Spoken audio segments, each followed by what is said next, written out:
All right, everyone. Welcome back to another episode of the Thriving in Intersectionality podcast. We're back today with my guest and friend, my somebody that I call my work wife, actually, which is a very high-ranking role, Carrie. Carrie and I met. Carrie and I have been in each other's work circle for a couple of years now, and we met um, on a panel talking about inclusion. Yeah. And at that time, I was a corporate employee, and she was already on the path. Yeah, I was a corporate employee at that time. And no, you were already fully in. And so having Carrie's voice as I navigated that transition for myself has been super huge. And I'm excited at all of the things that you have accomplished. Super proud of you. And we're going to talk about your latest thing in a minute. But I want to get the opportunity to have people look behind the scenes a little bit about Carrie, a little more about Carrie than you will see out there. So let's dive right into a word that has become very important to me over the last couple of years: intersectionality. It's a mouthful. Yes, I know. But so, Carrie, tell us, what does that word mean to you, and what are those intersections, those identity or not, those words that would help us know who Carrie is? Mm. Intersectionality are really all the bits and pieces that like make up who we are. And I love it because everyone is intersectional. Like it's all the uniqueness of you. And as we move through different parts of our lives, whether we're at home, at our places of faith, in our communities, at work, different pieces of our intersections like go back and forth. They come forward and they go backwards depending upon what you do. Like I just got a text from my son's school. And so when he gets home in like 2 hours, my mom identity is going to come like straight to the front, right? Even before I leave, because I got to pack him snacks because he's 2.5. And he's like, Mom, I want snacks. That's the first thing that happens, right? So we all, the same way that we are all diverse, we all have very beautiful interwoven intersections that make us who we are. And they're 100% unique to us. There's no one who has our exact same intersections. We are snowflakes in that sense. Yeah, and if you can't tell, this is what she does. This is our work. This is our space. I mean, I've been part of Carrie's facilitation of beautiful workshop sessions around these topics, navigating workplace communities. And so I think if you didn't see her wear a teaching hat right now, that's what she just did in like a second. And thank you for explaining that. So tell us now, you just gave us a hint into one. You are a mom. Is there any other words that you use to describe yourself? Yes, I am a partner. I have my partner, Roman, and so we've got our family intersection. I'm also like, I would say almost equal parts, but not quite. Probably like 2/3, 1/3. Like 2/3 right now is all family because my son is very young; he's 2.5. And then 1/3 is like the entrepreneurial, creative spirit that I am. And I was talking with someone the other day. I talk about my son all the time in my workshops now because he's such a great case study. And me in the intersection of being a mom is such a great case study for so many things. But this idea that, we're never really like done growing and we're always changing and we're always moving like back and forth. And so this idea of me being a mom is super huge, but I'm also an entrepreneur. I'm a mompreneur. I'm a big thinker, like a visionary. I always have ideas. Lola is always getting texts from me around like, oh, we should try this. Have you thought of this? Could we do this? I'm a big ideas person. And those two things will never not live side by side for me. I feel like some people are like, I'm all work, or some people are like, I'm all like, mom is really like the most important thing to me. And everyone gets to pick for themselves. And for me, I don't see a time where I'm like just doing all the mom stuff, though I love it so much. I became a mom later in life and I didn't think I would be a mom, nor did I want to. And then when I had that opportunity, it was like a huge hell yes. And I've loved it ever since. And I love creating and I love my business and I love problem solving and I love helping. And that's really what I see my work as. We're servant leaders, we get to help people in the different phases of their work, of their careers, of their organizations, of their personal life, and all of those places where all of those things like collide, right? Because since there's no work-life balance, it's just us. We're here showing up, doing the thing, and navigating really hard things sometimes, especially right now in this climate. Yeah, absolutely. And I've never done this before, help people define their intersections, but hey, it's Carrie and we're here together. So I'm going to help her add on to the things that she missed. Oh, right. I was like, okay, so Carrie is a connector. Even if she doesn't use that word for herself, I've seen Carrie bring communities together that instantly gel, like bring people together in such a powerful way. And I've seen her turn a room full of people to like buddies, right, in a couple of hours. So I think she's just a builder that way. And it's not like she just shows up and she does it. She does a lot of groundwork to understand those people and then bring the right people together around different programs. And I think maybe that's the design part of your person that I'm already talking about, because what you do is you design spaces with so much intention around people that the outcome is already guaranteed before the group comes together. And so I love that. I love that about you. And the helping also comes in. She's a helper, someone wanting to do things, and she also sees people. I think maybe part of that also comes from years of experience of doing this work, is peeling back layers and really understanding people and opportunities ahead of time. So talking about intersectionalities, right? 5 years ago, I don't know, maybe 7 years ago, if you were talking about intersection, you would not be talking about a mom. No, it wasn't even something you were thinking of. Keep that to the side and don't let anyone know. It's like a secret, even though it's pulling on you all the time, right? Right. It takes a lot of energy to keep that hidden. It does. And it also shows sort of talking about evolving, right? Some of us, there are seasons where we talk about a certain intersection and then we evolve, and that's okay too, right? It doesn't have to be, am I losing myself? No, sometimes you're just evolving. So thank you for helping us know a little bit more about Carrie. All right, so let's do a little more deep dive into career. How did you get here? So what do you do now? I mean, we read your bio, we know all of the amazing things you've done. Can you walk us backwards a little from some of your college choices, how you made some major career decisions and milestones? Yeah, I started off majoring in biomedical engineering, and I really was interested in medicine. I was interested in problem solving, and also my dad was an engineer, and I was like, I don't really know exactly what I want to do or be, but if my dad can do it, so can I. So I'm like, it can't be that hard. My dad's doing it.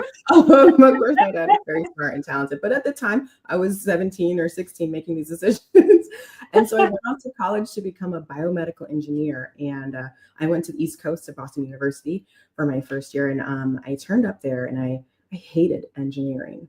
And it wasn't like the individual subjects, it was just too much of one thing. And I took math and science and coding and all these things that were, of course, part of STEM careers, but that's all I took for a whole year. And I'm a very right and left brain person. I'm literally both of those things. And so I had one English for engineering class, and that was like my solace. I'm like, oh, I get to read a book that's not like science or math or computers. And so I ended up coming home and majoring in English for a little while, because I was like, I just need to read and write, because those were very important to me as well.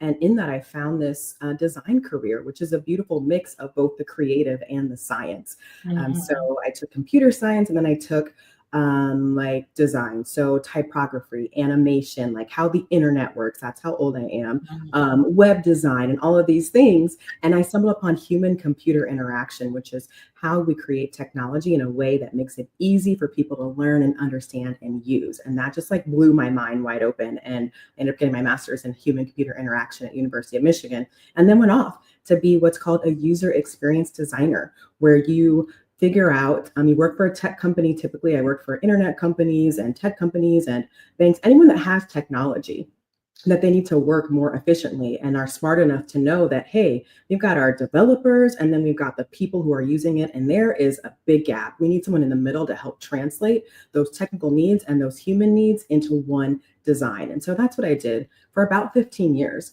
I'm a nerd. I love information. I love data. And so I actually did user research. So I would bring people into our lab. We had cameras and microphones and ways to track what people were doing on their devices or phones or what have you.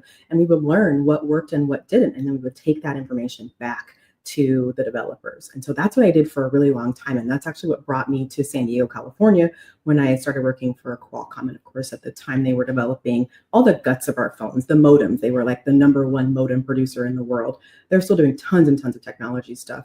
But there is where I really got to lean into my love for empowering and uplifting people. I became super, super involved in all of the employee groups. And if I look back along the way, I was doing this all the time. I just didn't have the words for like what it was. It was inclusion work, right? Right. Very young age, we're doing inclusion work. We're bringing people together. We're connecting. Right. We're bringing people who are on the outside. And so I was part of the Black group and the women's group, and I moonlighted on the LGBTQ plus group and the veterans group and then millennial group. It didn't matter what group it was. I was like there to like help and like create opportunities and bring us together socially and all of that. And at a certain point, this is all in my book. I forgot to say that I'm an author. I know, I was going to say, I feel that sounds familiar. And then I was like, wait, I read it in your book. At a certain point, I got called out for doing too much volunteer work for the employee groups and not enough work for what I was getting paid in my user research role. And I was like, I can't stop. Like, I have to keep doing the stuff that I love. And I also was really good at my user experience work. And I found this way to combine the two by using design thinking, which is, I like to think of it as the ultimate hammer. Like, it can mold and meld into anything. And at its core, it's a problem-solving technique that keeps people and data at the center. And that's how decisions are made. And so I found this way to put design thinking and my love for uplifting and helping together. And I ended up pitching a project to our HR team from the user experience team to look at their hiring practices and see if we could find ways to make it more inclusive and equitable for everyone. And because I've been volunteering so much for them, they were like, sure, Carrie, we know you, give it a shot. And they hired my team to do this project. And of course, that was the beginning of so many things, because when I had that epiphany that design thinking could be used in the diversity and inclusion space, I'm like, it's a project, it's a podcast, it's a book, it's a company. And that's really when the idea for my company was born. It was several years before. I think I did this maybe in 2017 is when I pitched that project to combine design thinking with diversity and inclusion. It was several years before I actually like took on clients and went out on my own.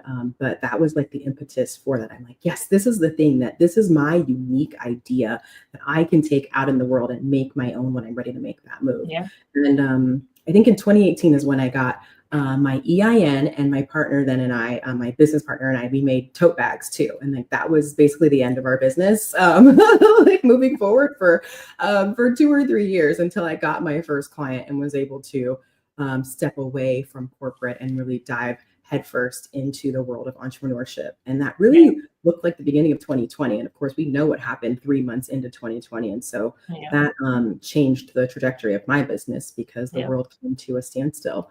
And that summer, the summer of 2020, after the murder of George Floyd, is when I founded the Inclusion First Project, which is now the Inclusion First Institute, which was a safe place for people to come and ask questions about anti-racism. And that's where the book came from, right? I collected 700 questions from all around the US on that simple question: what is your #1 question about anti-racism? And so this book is all the themes that people had. And of course, that's me applying my design toolkit, my design research, taking the data, finding the themes, figuring out what is making people happy, sad, what makes them tick, what do they need, and then translating that into solutions. And that's what my book is all about, highlighting these key questions, these key themes, and providing answers and tools so that people can navigate allyship and privilege and anti-racism and talking about race and taking action and all of these different things.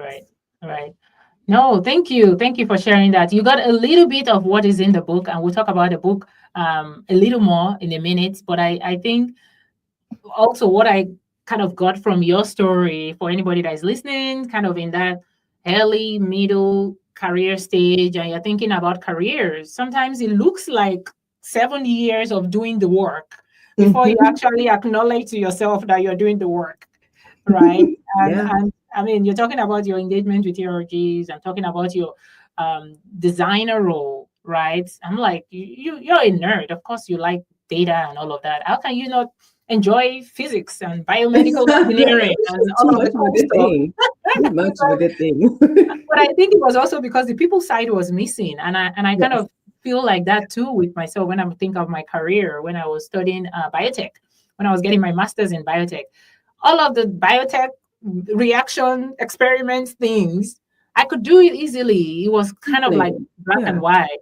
But I really got excited when I attended it. I took a business elective and I got to sit in on this MBA class, and I got to actually talk about case study and business issues and people. Mm-hmm. And it gave me a new lens. And I'm like, oh, it was like a breath of fresh air for me. I was like, oh, this is good stuff. So I think, sometimes with our journey, our route, our path takes different ways. But every single thing that we're learning, every single skill that we bring to the table, closes that all up. And so talk a little bit more about your company right now. What do you do? I mean, your companies, you have two of them. Yes, I do. I have a nonprofit, the Inclusion First Institute, and that really is just to give people tools around navigating hard conversations, especially around race. And then my company, Diversity by Design, that's the one that pays the bills. We are an organization that uses design thinking to help organizations create equitable business outcomes. So we come in and we really specialize in helping companies and organizations that don't know where to start. They're like, Carrie, we know that this is important. We know diversity, inclusion, equity, belonging. These are all important things, but we're really not sure where to start. And so we start with data. We start with understanding what's happening in your organization by using these design thinking tools. And then we get to build a vision and a roadmap to get to where you want to go. And so that looks like, different kinds of employee interviews. It looks like different kinds of workshops and brainstorming sessions. It can look like, inclusive leadership training.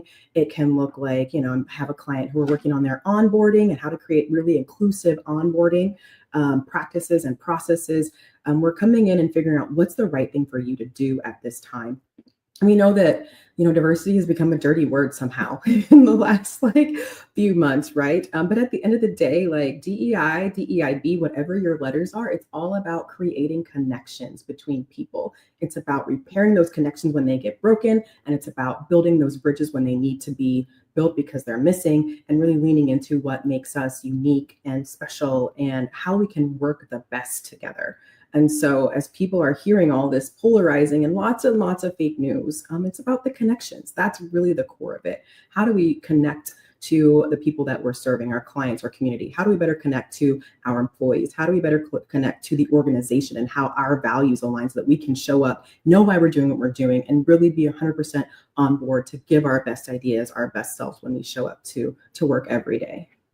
Yeah, thank you. Thank you for the work you do. Thank you for following your heart and your gut and your calling and establishing these tools and the spaces that you have. So I'm going to talk a little bit about ripples of inclusion. So if you're listening, I have a copy of Carrie's just published book in my hands. It's called Ripples of Inclusion. And it's a work that, as she shared a little bit about, she's worked on for a couple of years. So it's 2025.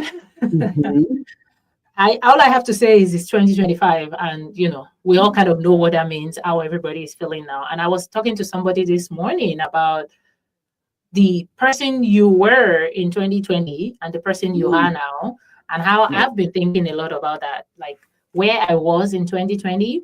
I think a lot of people's advocacy spirit got nudged in 2020. And like everybody, we are all on this journey. It's never completed. Like nobody is perfect at this work. We keep learning, we keep doing. But what I love about this is almost like we're bridging that gap between 2020 and now. What can you do now? Because I was also part of the conversations that Carrie had hosted back then. So talk a little bit about the conversations you hosted that started this journey, and then we'll talk about the part 2, which is what can people do right now. Yeah. And I feel like there's a lot of parallels to where we are now and where we were then. After the murder of George Floyd, we were reeling, and we're reeling at this time as well. And so it's super easy to get caught in just the vortex of confusion and chaos and not really know what to do. And so I want to honor that feeling that everyone is having and moving in and out of.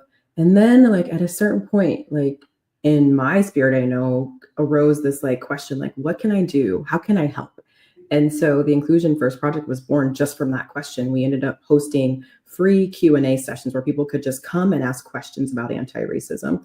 And that happened because I had a lot of people, friends and family, coming to me and asking questions, just out of the blue, people that I hadn't talked to for a long time, people that were close to me. People were just asking questions about what is going on? How is this happening? What am I supposed to do? And we saw the need. And I called up one of my good friends and asked her, hey, do you want to host a Q&A session with me? We're just going to see what people have to say and just answer this on the fly. Really good at that. And she said yes. And so we had people submit questions ahead of time. And I had this list of like 25 questions on anti-racism that I got to pick which ones to answer. And that's when I knew, I'm like, oh, this is data. If I could collect so many of these questions, and I could like figure out how to really help in a big way and look at those themes. And so that's how the book was born. But it's interesting because a lot of the things that I wrote in my book are things that I use with my clients like still today, because it's the questions that people have are fundamental. Like, what is racism? How do I know when I'm being racist? What is privilege? How do I know if I'm using my privilege for good or ill? What is allyship? How can I be a good ally? How can I talk about these hard things with people? What are the things that I'm supposed to be thinking to know that I'm doing this right, that I'm not just a bystander or not just doing this in a performative, so I look good kind of way? We're still in this same exact conversation. We're almost at the begin. We're not even there yet. Like, people are still reeling to the point a lot of people haven't stepped up to be like, oh, I can do something. I have agency. I'm empowered to disrupt and continue to bring, light and connection to the world. We're not even like really there yet in this current timeline. But we will be soon. And so ripples of inclusion, that's like the vision. What if our acts can go out ahead of us and behind us and around us in this ripple that creates this positive impact? And so really the call to action of this book, the challenge of this book, is how can you create a ripple of inclusion? And anyone and everyone can, because you have the most power right where you are in your own sphere of influence with the people who are closest to you, whether that's your family, your colleagues, your team. Those people are already being influenced by you. How do you take it up a notch and make that influence something that is inclusive and contagious and far-reaching? And large or small, we get intimidated when we have like big things. Like, how do we overcome what's happening right now? Thinking about it as this massive thing is very intimidating. Like, I have no idea. But if I come back to my center, to my sphere of influence, to my day-to-day, I can think of 5 or 6 things that I could potentially do to help make things easier and more inclusive and take the weight off for people around me that I care about and that I work closely with, right? Oh yeah, I love it. Yeah, I honestly think this is very timely. Even the words, the verbiage, ripples of inclusion, right? We can make DEI a negative word all we can, but inclusion is a word. Inclusion is a practice. Inclusion is a goal, like ripples of it. And so, I host the All Things ERG call. We have a community of ERG leaders that come together. And today was actually, we met today. And what we basically did was a lot of check-in. Yeah. And one of the things we were saying was, a lot of people on the call, different parts of the journey, that were companies where their ERGs are still strong, still growing. Of course, it's the companies that have embedded it in their DNA. So it's kind of like, we're not renaming anything. We're all accountable for this, and we're going to keep going. And there were those that were pressing pause. The companies were pressing pause. And then we had those that were kind of like, I don't know what to do. I don't know what to say. Maybe we tell our employees to not say anything on social media, but we're going to keep doing the work, right? So everybody's all over the place in terms of how they respond. But one of the things we were talking about is take care of yourself first, right? You need to pause. Do you as a person need to pause? That's okay. But also, it's not about trying to go do some big thing. It's about what can I do where I am right now. And so thank you for that reminder. And so my own push is not for a book, it's for a tool. Honestly, I like the way the book is written in a very actionable way. If you are that person that is, I have a million questions, who do I even ask these questions to? What are some of the things I can do in my space? Carrie has put together a collection of over 700 questions, and then she put in a designer hat and kind of figured out what are the themes that emerged, and some of the sections, some of those questions is providing the answers, and then also providing a lot of framework and toolkits for you as an individual to take action and to create your own ripples. Yes, exactly. All right, so it's available. Go get a copy. Get a copy for a friend, and Amazon. On Amazon. So Carrie, again, this is short because I know that a lot of my guests, like you, have a lot to say and do, and I've accomplished so much in this space. So I try to keep it, very short, but also tell people you can find Carrie. Where do you want people to find you? I would love for people to follow me on LinkedIn. We're going to be having some big announcements. It's again that question, like, how can I help? I'm designing right now what's going to be a free workshop for organizations and groups that are not sure how to keep their DEIB programs going. And so we're going to talk about value alignment and how we make sure that things are aligned. We're going to think about how we look at our programs and move from that acronym to like the actual outcome and the themes of those outcomes. We can start talking about the impact of what we do, get away from the letters for the time being. And then this idea, like, how do we actually talk about it in a way that resonates with the people who are making these decisions? So that is coming. That's all going to be announced on LinkedIn. I just started a new YouTube channel also that is called Elevating Inclusion. And we have to elevate inclusion right now, out of the mire, out of the murk, but then it just always is something to elevate and to continue to develop and cultivate and to push forward. And so I'm really excited as to the content that's going to start to pop up there. So you can go and follow that YouTube channel as well. Thank you. Carrie's coming out of the woodworks and the leveraging technology for work. Just so you know, Carrie's not new to this work. Carrie has worked with a ton of companies around what she's describing, what she's defining. So at a time like this, being able to be a support for companies that are looking for the next step is really huge. So I would encourage you to check out the show notes through the Thriving in Intersectionality page, or follow her on LinkedIn or YouTube if YouTube is your jam. But yeah, I would love to have follow-up questions and get people into these conversations. What's top of mind for you? And what can we help you answer? But Carrie, I'm super inspired by you. And of course, I love having you in my network, in my circle at such a time like this, but also as a resource for career professionals in my network. Thank you. I have a final question that I always ask everybody. You don't get to pass, so. Okay, I'm ready. Bring it on. I know, it's a food question. I know. Ooh. It sounds off. If you were to share a meal with your coworkers, a meal, a fruit, a snack, what would it be and why did you pick that? So a meal that represents me, and this is not a meal that I get very often, especially not anymore, is actually a meal that my mom makes for me. It's like my favorite, like my birthday request meal. My mom is from Kentucky and she makes the most amazing fried chicken. So she would make me fried chicken, mashed potatoes, peas. Not the one we get in KFC. Right. No. Not the Kentucky fried chicken. This is Kentucky Southern fried delicious chicken in the cast iron skillet. It's amazing. Oh, and her corn pudding as well. So this is a Southern comfort food meal. So delicious. Like seriously, I would do every other year, because one year we go out to eat and then the next year I'd be like, can I have my meal? Okay, good. And she'd know exactly what I wanted. And I think that just represents how I grew up in my family and the love that we got through food. Oh, thank you for sharing that. So it's Women History Month. Happy Women History Month to one of the women who has been an inspiration to me, Carrie Sawyer. Thank you for being in my circle. Thank you for the work you do. And thank you for being an inspiration at such a time like this, and continuing to do the work that you do to help people and organizations be more inclusive in the design of everything around the organization. So happy to be here with you. Thank you for creating space for us to share stories and to talk about this important stuff and to let people know, like, this work is happening. It's not going anywhere. We're not going anywhere. We're not going to stop fighting for people and for connection and for us to be in spaces and places where we can thrive and live and work the lives that we love. Absolutely. Love it. Bye, Carrie. Bye.